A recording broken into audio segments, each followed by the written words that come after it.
नमस्कार मित्रांनो, स्वागत आहे तुमचं आमच्या यूट्यूब चॅनलवर. मित्रांनो, आज नुकताच विधानसभा निवडणुकीचा निकाल लागलेला आहे आणि परभणी जिल्ह्यातील जे मतदारसंघ आहेत त्याचा आपण विजयी आमदार सांगणार आहोत. मित्रांनो, जिंतूर मतदारसंघातील विजयी आमदार मेघना बोर्डीकर साकुरे ह्या विजयी झालेल्या आहेत आणि ह्या भारतीय जनता पार्टी या पक्षाच्या उमेदवार होत्या आणि त्या विजयी झालेल्या आहेत.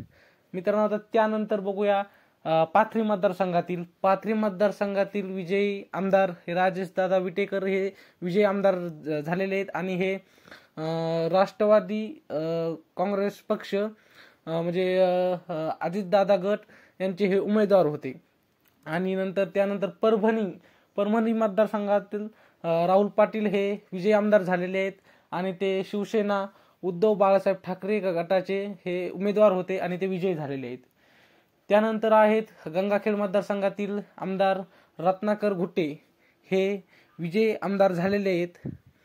तर मित्रांनो, व्हिडिओ छोटासा कसा वाटला कमेंटमध्ये नक्की सांगा आणि आमच्या असेच नवीन व्हिडिओ पाहण्यासाठी चॅनलला मात्र सबस्क्राईब नक्की करा. भेटूया पुढच्या व्हिडिओमध्ये, तोपर्यंत धन्यवाद.